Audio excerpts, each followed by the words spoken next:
वालेकुम स्टूडेंट्स, कैसे हो आप सभी। उम्मीद आप सभी ठीक से होंगे। तो आज हम पढ़ेंगे कोलिजन्स। जो हमारा जो टॉपिक रह गया था कोलिजन्स, उसको हम पढ़ेंगे आज। बहुत ही अच्छे तरीके से हम कोलिजन्स को पढ़ेंगे। पहले हम ऊपर ऊपर से देख लेते हैं डिफिनेशंस, उसके बाद हम अच्छी तरीके से इस टॉपिक को देख लेंगे ताकि आपको सब कुछ समझ में अच्छी तरीके से आए। तो ये जो कोलिजन्स हैं, कोलिजन्स का मतलब क्या होता है? कोलिजन्स का मतलब होता है टकराव। टकराव, जब भी टकराव होता है यानी कि दो चीज़ें आपस में मिलती हैं। कॉमन लैंग्वेज में हम यही बोलते हैं कि जब दो चीज़ें आपस में मिलती हैं तो उस वाली प्रोसेस, उस वाली चीज़ को बोलते हैं हम कोलिजन। तो कोलिजन का सिंपल माने ये है कि जब दो चीज़ें आपस में मिलती हैं या एक बॉडी दूसरी बॉडी से टक्कर खाती है तो उस टक्कर खाने को कोलिजन का नाम दिया जाता है, सिंपली।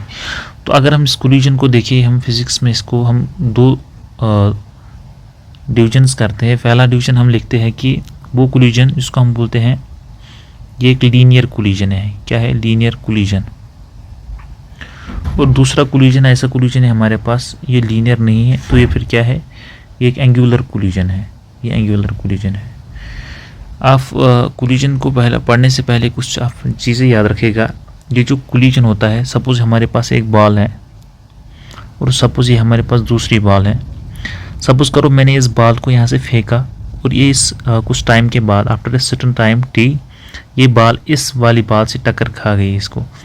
तो यानी after some time it will be here. तो इन दोनों बॉलों ने यहाँ से टक्कर खाई। ये जो लाइन है, ये जो चल रही थी इस वाली लाइन से ये बॉल, और जब इसने दूसरी बॉल को टक्कर खाई यहाँ से, तो इस वाली टक्कर खाने को हम कोलिजन बोलते हैं। क्या बोलते हैं? कोलिजन। और ये जो है इस लाइन से ये चल रही थी ये बॉल, जब इसने दूसरी बॉल को टक्कर खाई यहाँ से, इस लाइन को बोलते हैं हम लाइन ऑफ कोलिजन। इसी लाइन को बोलते हैं हम लाइन ऑफ कोलिजन। क्या बोलते हैं? लाइन ऑफ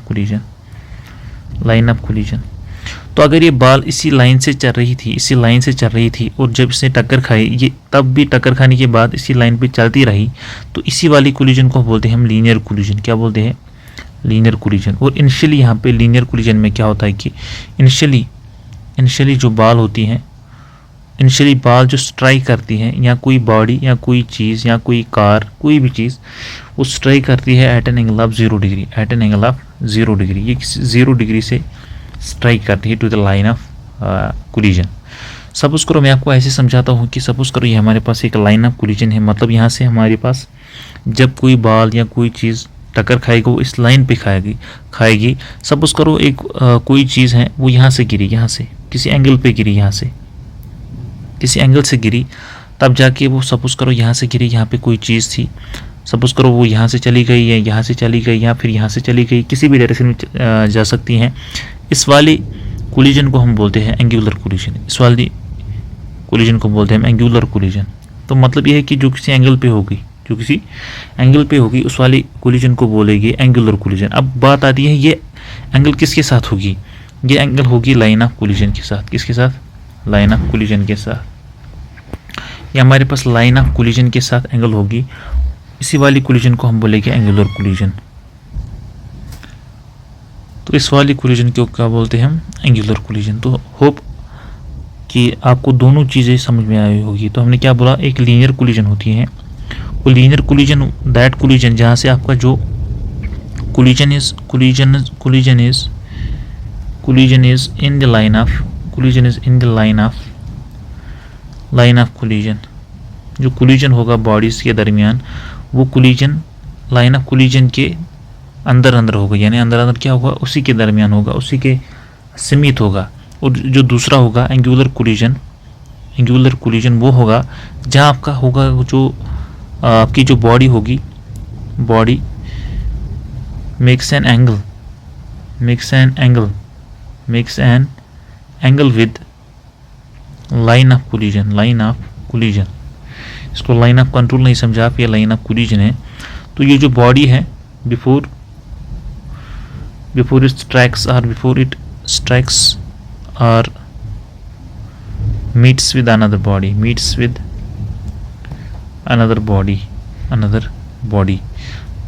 तो आपको पता ही है इसको क्या बोलते हैं? इसको एंगुलर कोलिजन बोलते हैं। तो हमारे पास क्या आया? अब हमारे पास पहले कोलिजन आया, कोलिजन क्या होता है?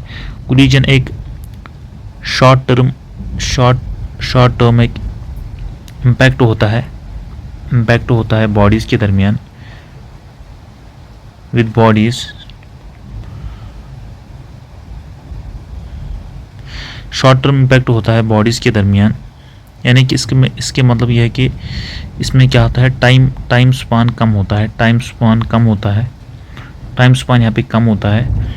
और यहाँ पे दूसरी चीज़ क्या होती है कि जितना टाइम स्पान कम होगा, जितना टाइम लैग दो बॉडीज़ के दरमियान, सपोज ये एक कार थी, ये हमारे पास एक कार थी यहाँ पे,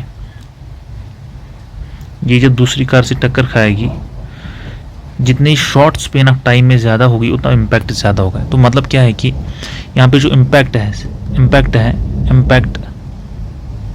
या फोर्स जो है, that is inversely proportional upon time, जितना यहाँ पे टाइम ज़्यादा होगा उतना इम्पैक्ट कम होगा, उतना इम्पैक्ट या फोर्स या जो इंजरी होगी, इंजरी यहाँ से निकलेगी वो क्या होगी, उतना ही वो कम होगी। आप बहुत ज़बरदस्त पॉइंट है यहाँ पे, ये आप सारी पॉइंट्स अपनी कॉपी पे नोट करिएगा अपनी तरीके से और अपनी लैंग्वेज में इसको प्रॉपरली नोट कीजिएगा। ये एक यही जो पॉइंट्स हैं यहाँ पे आपके जो ऑब्जेक्टिव्स बनाती है और ये आपकी कॉन्सेप्ट्स को बहुत ही ज़बरदस्त तरीके से अच्छे कर देते हैं। तो यहाँ पे मैंने क्या बोला कि कोलिजन, तो कोलिजन के लिए क्या होना चाहिए, नेसेसरी कंडीशंस फॉर कोलिजन होनी है, यानी कि मोर देन वन बॉडी होनी चाहिए, मोर देन वन बॉडी, क्योंकि जब दो बॉडीज़ होगी यहाँ पे तभी यहाँ की कोलिजन की हम बात करेंगे, कि अदरवाइज एक बॉडी का हम कोलिजन के बारे में पढ़ ही नहीं सकते। तो मोर देन वन बॉडी होगी यहाँ पे। कोलिजन क्या होता है? कोलिजन होता है जो प्रोसेस होती हैं जिसमें क्या होता है कि जिसमें मीट होती हैं, टू बॉडीज़ मीट होती हैं in short span of time. वो मीट नहीं होती एक्चुअली, वो टक्कर खाती हैं एक दूसरे से, उसी के हम कोलिजन बोलते हैं। तो these are the definitions of the collision, and we have on the basis of line of collision we say that we have linear collision and we have angular collision. Now we will go to the basic things which is in your class and in the higher classes, that is the types of collision on the basis of kinetic energy. On the basis of kinetic energy, the बस kinetic energy होती है, आप simple definition लिखलाऊंगा मैं आपको, ये आपको आगे पढ़नी है। तीसरे चौथे चैप्टर में आपने जब आपने एनर्जी की बात करेंगे हम उसको एक अच्छी तरीके से पढ़ेंगे। ये जो काइनेटिक एनर्जी है ये बाय वर्चू ऑफ मोशन होती है, बाय वर्चू ऑफ मोशन, यानी कि जब दो बॉडीज़ या एक बॉडी, कोई भी बॉडी जब मोशन में होती हैं तो उसमें एक एनर्जी होती है, उस एनर्जी हम बोलते हैं, वो कौन सी एनर्जी है, वो काइनेटिक एनर्जी है। ये किसी बाय वर्चू ऑफ मोशन होती है। तो इसी ऑन द बेसिस ऑफ, तो इसी के ऑन द बेसिस ऑफ यहाँ पे मैं लिखूँगा on the basis of kinetic energy we have elastic collision, हमारे पास एक इलास्टिक कोलिजन है, एंड वी हैव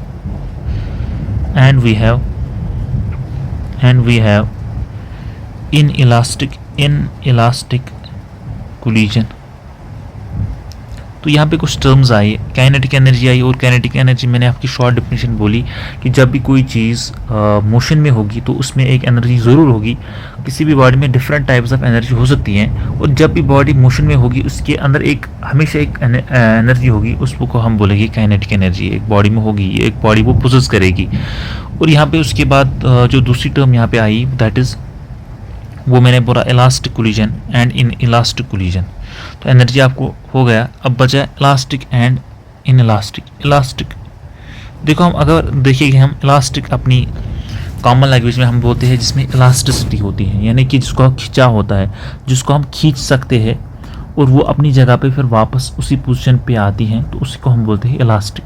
और जो नहीं आता, जिसको हम खींचते तो है लेकिन वो अपनी पोजीशन पे वापस नहीं आती हैं, उसको हम बोलते हैं इन इलास्टिक।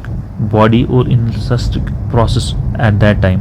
तो यहाँ पे हम जब कोलिजन्स की बात करेंगे तो हमारे पास इलास्टिक कोलिजन क्या होता है। मैंने बोला कि काइनेटिक एनर्जी के बेसिस पे हमारे पास दो किस्म की एनर्जी होती है, कोलिजन्स होते हैं। तो on the basis of I can write here that,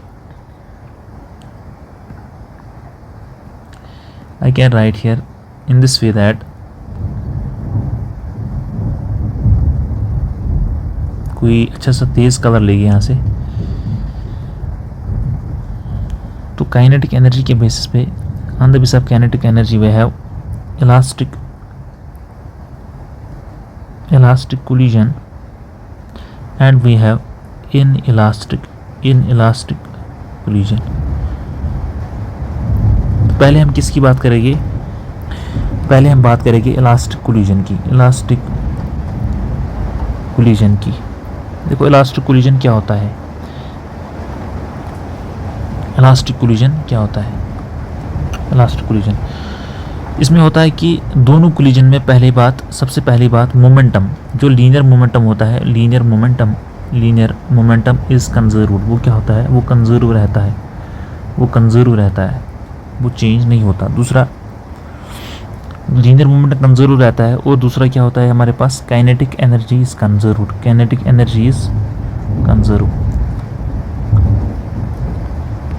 kinetic energy जो पहले होती है कोलिजन से पहले, कोलिजन के बाद फाइनल काइनेटिक एनर्जी चेंज नहीं होती है। बॉडी की जो बॉडीज होती हैं, सपोज करो ये हमारे पास कुछ चीज़ें यहाँ पे, कुछ बॉल्स हैं यहाँ पर, जो ब्लड बॉल्स होती है ना, ब्लड बॉल्स जैसे हम खेलते हैं, वो कैरम टाइप वो एक गेम होती है, ब्लड आप देखिएगा, आपने देखा भी होगा। तो हम स्ट्राइक करते हैं, एक स्टिक से इसको स्ट्राइक करते हैं, फिर ये यहाँ से चली जाती हैं। यहाँ 4 गोले होते हैं, 4 होल्स होते हैं 4 साइड, फिर बॉल्स यहाँ पे होती हैं। तो इसको हम बोलते हैं ब्लड बॉल गेम जो होती है यहाँ पर पास। इसमें क्या होता है कि यहाँ पे इसका तो मोमेंटम चेंज हो सकता है, यानी कि इंडिविजुअल बॉडी का मोमेंटम चेंज हो सकता है, काइनेटिक एनर्जी चेंज होती है, लेकिन ओवरऑल सिस्टम की जो काइनेटिक एनर्जी होती है बिफोर कोलिजन वो होती है आफ्टर कोलिजन के बराबर। इसी तरीके से हमारे पास क्या होता है कि जो मोमेंटम होता है, लीनियर मोमेंटम, वो before and after collision system का वो कंजर्व रहता है। आपको ये बात समझनी चाहिए, वो सिस्टम का कंजर्व रहता है। तो काइनेटिक एनर्जी कंजर्व रहती है यहाँ पर, मोमेंटम कंजर्व रहता है, दोनों चीज़ों में। तो उस वाले कोलिजन को क्या बोलते हैं, उस वाले कोलिजन को बोलते हैं इलास्टिक कोलिजन। क्या बोलते हैं, इलास्टिक कोलिजन। इसमें क्या होता है कि जब बॉल स्ट्राइक होती है ना, बॉल स्ट्राइक होती है किसी दूसरी बॉडी से, तो वो बॉडी उसी समित से, उसी मोशन से वापस आती है, उसी स्पीड से वापस आती है। यानी कि हमें लगता है कि हमने जिस फोर्स, जैसे हम बोलते थे एक्शन रिएक्शन पीरियड, वहाँ पे हम बोलते थे 3rd लॉ में कि जिस एक्शन से हमने यहाँ पे उसको फेंका, वो रिएक्शन उसी तरीके से आ रही है। तो वो भी वही यहाँ पर देखने को मिलता है हमें इलास्टिक कोलिजन में। सपोज करो हमारे पास एक टेनिस बॉल है, तो टेनिस बॉल है सपोज करो हमारे पास, तो यहाँ मैं लिखूँगा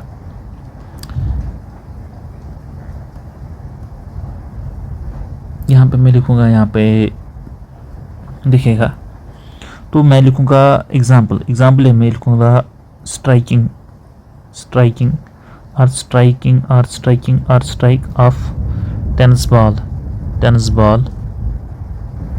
विद ग्राउंड के साथ, या किसी हार्ड स्ट्रेटा के साथ। दूसरा यहाँ पे जो ब्लड बॉल्स होती हैं, जिसकी में हम बात कर, ब्लड बॉल्स जब वो आपस में टक्कर खाती हैं, तो वो क्या होता है, वो एक एग्जाम्पल होती हैं। तो ये it is nearly elastic collision, but this one is considered as elastic collision. तो यहाँ पे इलास्टिक कोलिजन में क्या होता है कि ई हमारा 1 के बराबर होता है। ये ई क्या होता है, अभी हम देखेंगे। ये ई जो होता है, इसको बोलते हैं कोफिशिएंट ऑफ रिस्ट्रिक्शन,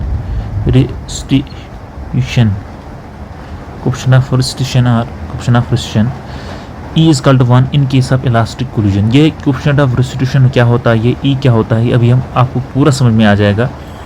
तो यहाँ पे क्या मैंने बोला कि बॉल, सपोज करो ये हमारे पास एक हार्ड स्ट्रेटर, यहाँ मेरे पास टेनिस बॉल थी, मैंने इसको इस पर फेंका, तो ये जब इस पर ऊपर आई, ये इसी हाइट पे वापस आई फिर से, तो इस वाली कोलिजन को हम बोलते हैं, ये एक इलास्टिक कोलिजन होती है। क्या होती है, इलास्टिक कोलिजन होती है।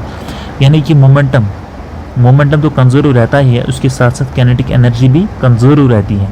यानी कि चेंज नहीं होती है पूरे सिस्टम की। तो सपोज करो हमारे पास, सपोज करो यहाँ पे एग्जांपल के तौर पर सपोज करो एक बॉडी है, बॉडी 1 है, ये बॉडी 1, ये बॉडी 2 है, ये बॉडी 2 है। सपोज करो ये जो बॉडी 1 है इसका मास m1 है और इसकी जो इनिशियल वेलोसिटी है वो u1 है, और ये जो बॉडी है इसका मास m2 है और इसकी वेलोसिटी जो है वो u2 है, इसकी वेलोसिटी u2 है। और सपोज करो ये बॉडी जो 1 है, ये बॉडी 2 है, ये सपोज ये बॉल, सपोज करो ये वाली ये बाल है और ये वाली ये बाल है, ये बॉडी है। कोई भी बॉडी बड़ा लिख सकते हैं, उसको हम छोटा कंसिडर करेंगे। 2 कार्स भी हो सकती है, कुछ भी हो सकता है। यहाँ पे जो इलास्टिक कोलिजन में सपोज करो एक ब्लॉड बॉल 1 है और ये 2 है। सपोज करो कि ये हमारी लाइन ऑफ कोलिजन है। तो कोलिजन के बाद ये बिफोर कोलिजन, ये है बिफोर कोलिजन। अब मैं इसको दूसरी कंडीशन बोलूँगा, सेकंड कंडीशन, और फाइनल नहीं, ड्यूरिंग कोलिजन लिखूँगा मैं, ड्यूरिंग कोलिजन या at the verge of collision, collision के टाइम पे।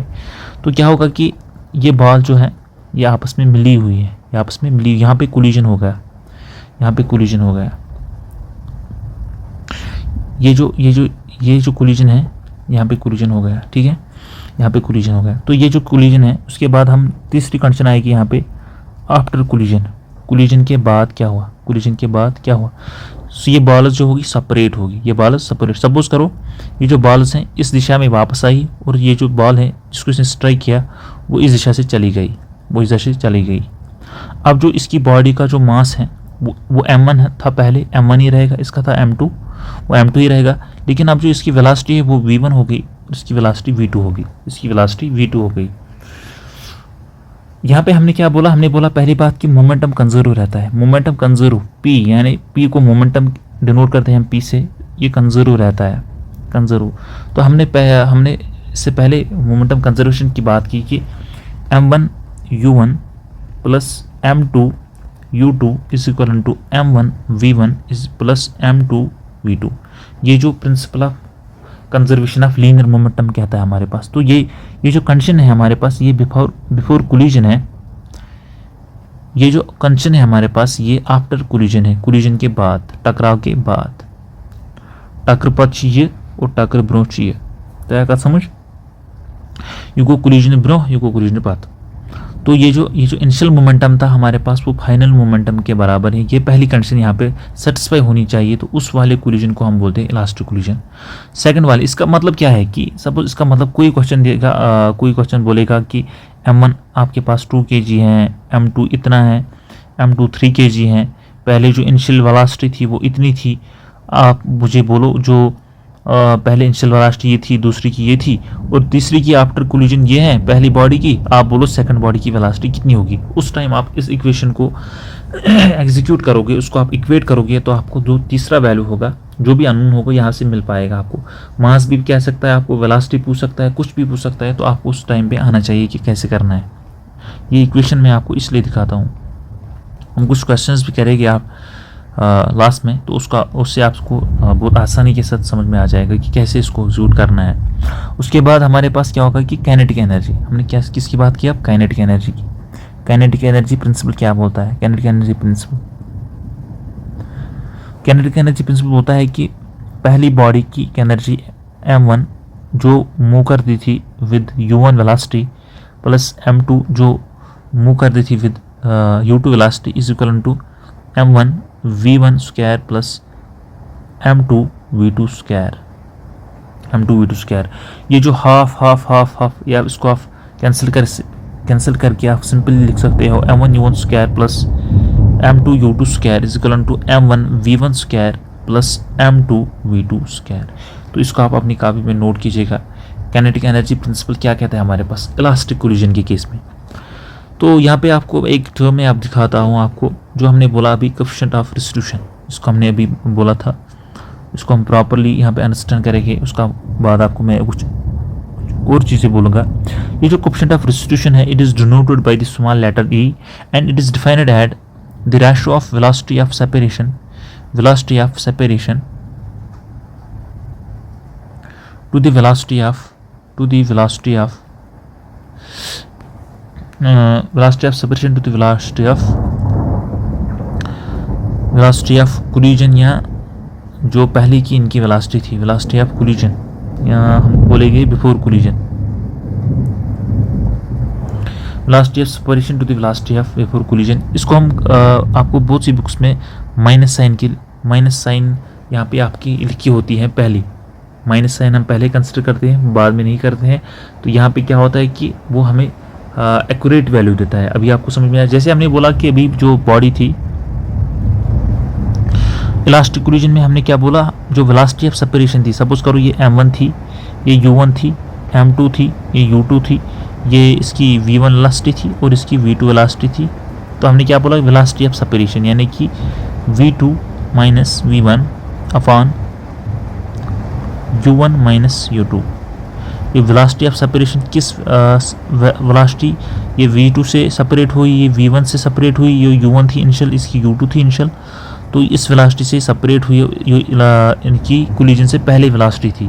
तो इसका जो ये ई है हमारे पास, हमने बोला कि हमने अभी भी बोला यहाँ पे, ये जो वेलोसिटी ऑफ सेपरेशन और वेलोसिटी ऑफ अप्रोच, यहाँ से अप्रोच भी लिख सकते हैं, APPROACH होती हैं, ये दोनों बराबर होती है इनकी इलास्टिक कोलिजन। जब ये दोनों बराबर होती हैं तो ये रेशो किसके बराबर आएगा, ये रेशो 1 के बराबर आएगा, कि जो डिनोमिनेटर में है वही न्यूमरेटर में है, तो ये E इज इक्वल टू 1। तो इसीलिए हमारा E जो होता है वो 1 के बराबर होता है इन केस ऑफ इलास्टिक कोलिजन। तो होप कि आपको ये बात समझ में आ चुकी होगी कि how you can define the coefficient of restitution and how and why it is E is 1 in case of elastic collision. यह बात आपको समझ में आनी चाहिए और ये सिंपल बात है।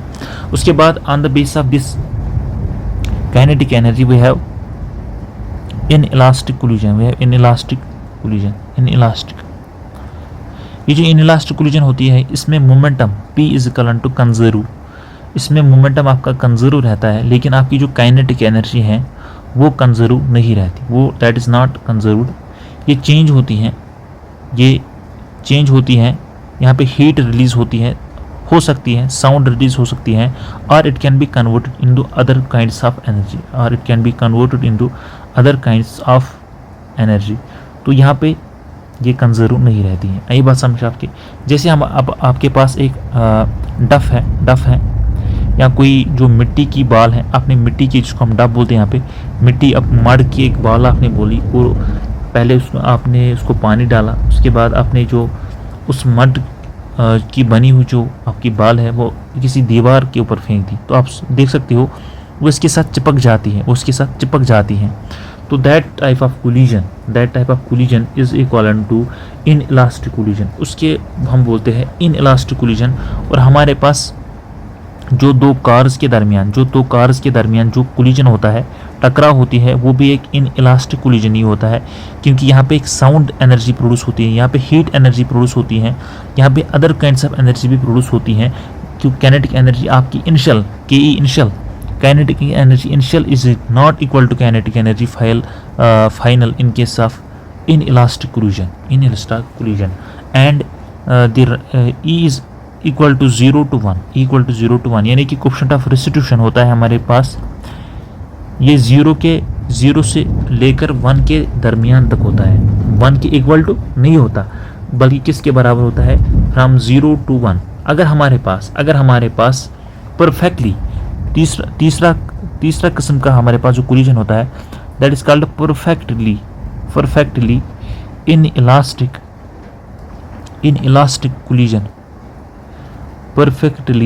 इलास्टिक कोलिजन, मतलब ये परफेक्टली है, कौन सा कोलिजन है, ये इन इलास्टिक कोलिजन है। मतलब E इज इक्वल टू 0, यहाँ पे आपके पास E इक्वल टू 0 होता है। इसका मतलब ये होता है कि कोएफिशिएंट ऑफ रेस्टिट्यूशन 0 के बराबर होता है।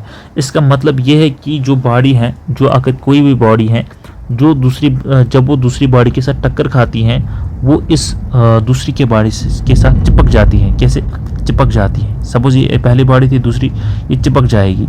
अब ये आफ्टर सेपरेशन ये सेपरेट नहीं होगी, आफ्टर कोलिजन ये सेपरेट नहीं होगी, it will move as an, ये एक बॉडी, वन बॉडी, ये एक वन बॉडी की तरह मूव करेगी।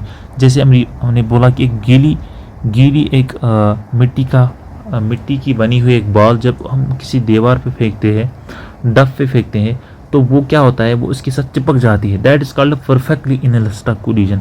अगर ये थोड़ा बहुत ही कम ही वापस आ जाता या कुछ अलग डायरेक्शन में जाता तो उस वाले को हम बोलते, ये क्या है, हम बोलते उस टाइम को, ये होती है हमारे पास कौन सी collision, that is called elastic collision. But in this case we have an inelastic but perfectly inelastic collision. ये बात समझ में आपको, तो इसको हम परफेक्टली इनइलास्टिक कोलिजन बोलते हैं। तो यहाँ हमारे पास you have different types of energy. और रियलिटी में क्या होता है कि रियलिटी में जब हम जिंदगी में देखते हैं तो you will not find N elastic collision. आपको इलास्टिक कोलिजन की एग्जांपल नहीं मिलती हैं या बहुत कम मिलती हैं।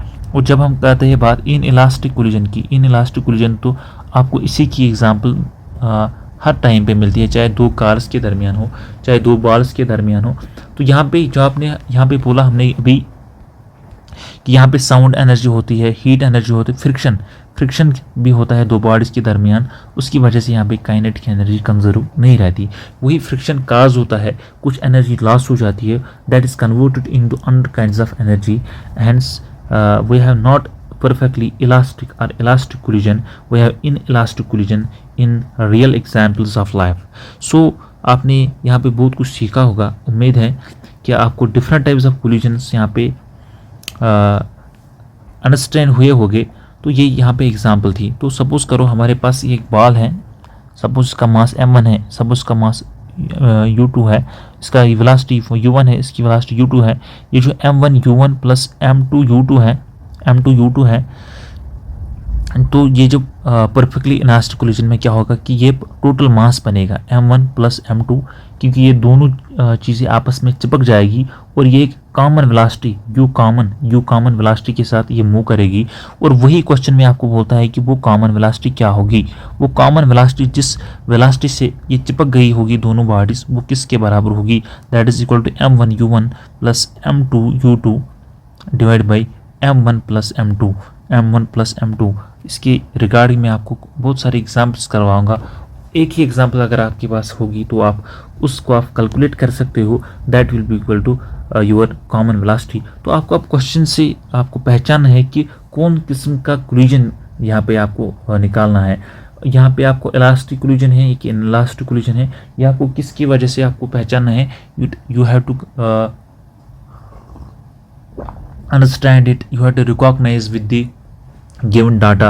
आपको गिवन डाटा के साथ आपको क्या पूछना है, क्या पूछा गया है और आपको कौन सी चीज़ बोला है निकालने के लिए, तो उसी की वजह से आप डिफरेंट टाइप ऑफ कोलिजन्स को आप इसको डिफरेंशिएट कर सकते हो।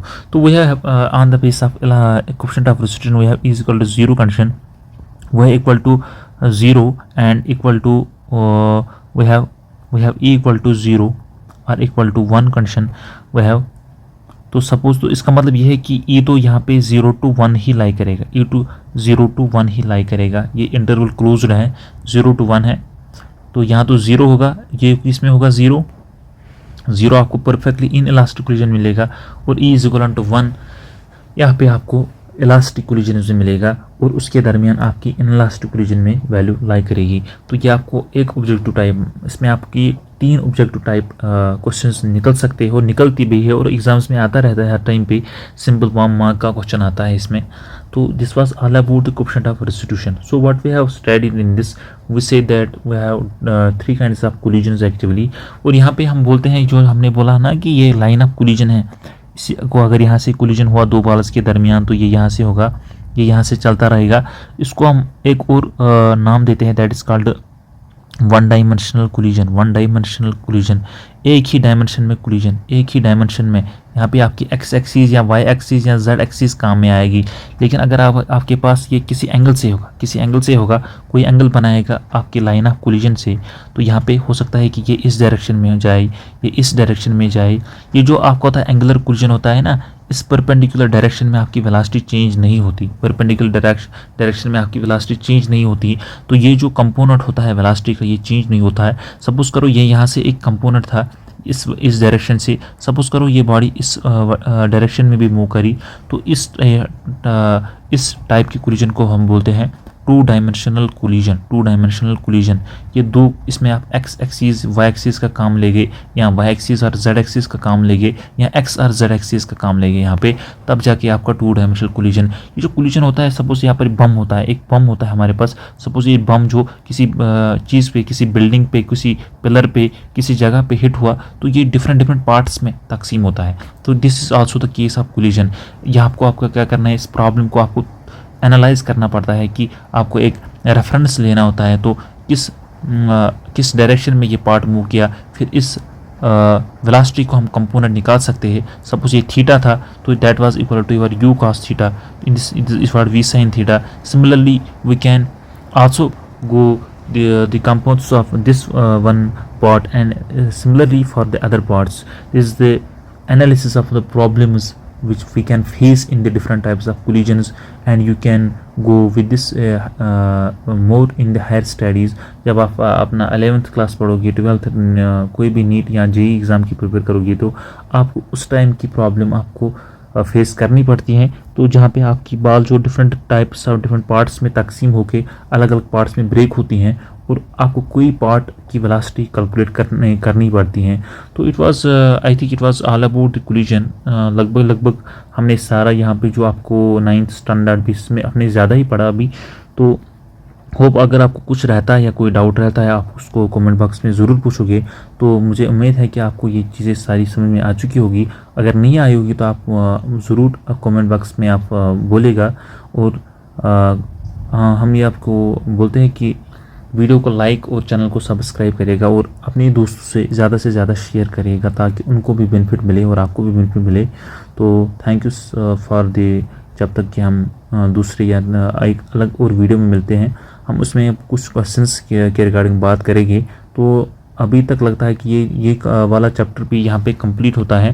तब हम थोड़े क्वेश्चंस की तरफ जाएंगे, तो जिसमें हम आपके जो कंसेप्ट्स हैं वो ज़्यादा क्लियर होगी। हम और कुछ इम्पोर्टेंट टर्म्स के बारे में, जैसे हमने पहले चैप्टर में बात की थी, after the completing the chapter we are talking about some important aspects of the chapter. तो इसमें भी हम वैसा ही करेंगे। Thanks till then, take care, have a nice day, thank you, अस्सलाम वालेकुम।